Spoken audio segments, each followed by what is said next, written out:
జై శ్రీరామ్, అందరికీ నమస్కారం. వెల్కమ్ టు న్యూస్ అఖండ. నేను మీ కస్తూరి శ్రీధర్. మిత్రులారా, ఇప్పుడు ఈ ముస్లింలకు అందరికి కూడా పవిత్ర రంజాన్ మాసం అన్నమాట. అయితే ఈ రంజాన్ మాసం సందర్భంగా పాకిస్తాన్ వాళ్లకు మన గుర్తు తెలియనటువంటి వ్యక్తులు ఈ రంజాన్కు గిఫ్ట్ల మీద గిఫ్ట్లు ఇస్తారు. రూన్ గిఫ్ట్లు కాదు. సరే, ఇప్పుడు మళ్ళా ఇంకో గిఫ్ట్ ఇచ్చారు.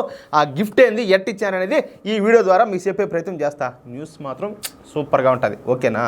మొత్తానికి ఈ గుర్తు తెలియని వ్యక్తులు పాకిస్తాన్కు 36 చెరువులు నీళ్లు తాగిస్తారయ్యా. ఈ గుర్తు తెలియని వ్యక్తులకు మనం ముద్దుగా రాకుమారులు అని చెప్పేసి పేరు పెట్టుకున్నాం. ఈ గుర్తు తెలియని వ్యక్తుల పేరు చెప్తేనే పాకిస్తాన్లో ఉన్నటువంటి పాకిస్తాన్ ఆర్మీ, పాకిస్తాన్ తీవ్రవాద సంస్థలు, అలాగే పాకిస్తాన్ గూఢాచార సంస్థ అయినటువంటి ISIకు నిద్ర బట్టి సావడం లేదంట.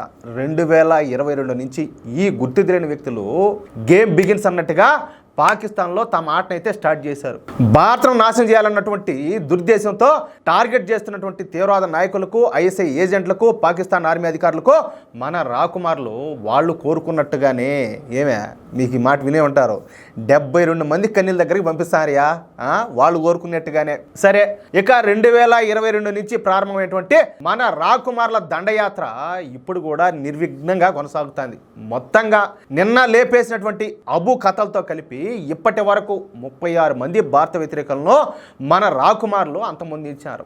నిన్న మన రాకుమారులు లేపేసినటువంటి ఈ అబు కథలు ఎవడో తెలిసిన, ఈ ముంబైలో ఉగ్రవాద దాడి జరిగింది కదా, ఆ ఉగ్రవాద దాడి సూత్రధారి అయినటువంటి హఫీజ్ సయీద్కు సన్నిహితుడే ఈ అబు కథలు అనేవాడు. అలాగే మీరందరూ కూడా వినే ఉంటారు, జూన్ 9వ తారీఖున రియాసీలోని శివఖోరి ఆలయం నుంచి తిరిగి వస్తున్నటువంటి యాత్రికుల బస్సు పైన జరిగినటువంటి దాడిలో వీడు కీలక పాత్ర పోషించాడు.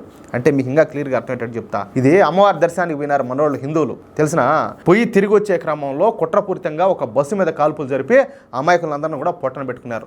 ఆ కేసులో వీడు కీలక పాత్ర పోషించాడు అనమాట.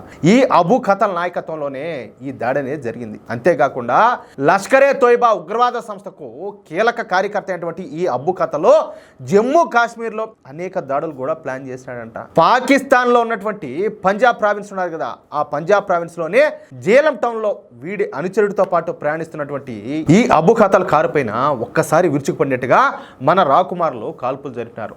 ఈ కాల్పులలో అబు ఖతలు అదేవిధంగా వాడి అనుచరుడు ఇద్దరు కూడా కుక్క సాగు చచ్చారు. ఇక ఎప్పటిలాగానే ఈ గుర్తు తెలియనటువంటి వ్యక్తుల కోసం, అదే మన రాకుమారుల కోసం పాకిస్తాన్ ఆర్మీ, పాకిస్తాన్ పోలీసులు, పాకిస్తాన్ గూఢాచార సంస్థ అయినటువంటి ISI ఏజెంట్లు ఎంత గాలించినా, కుక్కలు తిరిగినా కూడా ఉపయోగం లేకుండా పోయింది. గుర్తు తెలియనటువంటి ఈ రాకుమారులు తాము చేయాల్సిన పనిని సైలెంట్గా దిగ్విజయంగా పూర్తి చేసుకొని చక్కమని మాయమైపోయినారు. ఫైనల్గా మన భారతదేశ వ్యతిరేకమైనటువంటి ఈ అబు ఖతల్ గాడు, అదేవిధంగా వాడు అనుచరుడు మన రాకుమారుల చేతిలో ఖతం. ఈ విధంగా మన రాకుమారులు పాకిస్తాన్కు ఈ రంజాన్ సందర్భంగా మరొక భారీ గిఫ్ట్ అయితే ఇచ్చారు. అది ఏ విషయమా, ఎట్లా న్యూసా? సూపర్గా ఉందా మిత్రులారా?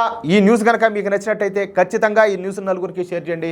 అదేవిధంగా ప్రతి ఒక్కరు కూడా మీ యొక్క అమూల్యమైన అభిప్రాయాలను ఖచ్చితంగా కామెంట్ చేయండి. అలాగే ఇంతవరకు మీరు కనుక మన ఛానల్ సబ్స్క్రైబ్ చేసుకున్నట్లయితే ప్రతి ఒక్కరు కూడా మన ఛానల్ సబ్స్క్రైబ్ చేసుకోండి, సపోర్ట్ చేయండి ప్లీజ్. జై శ్రీరామ్.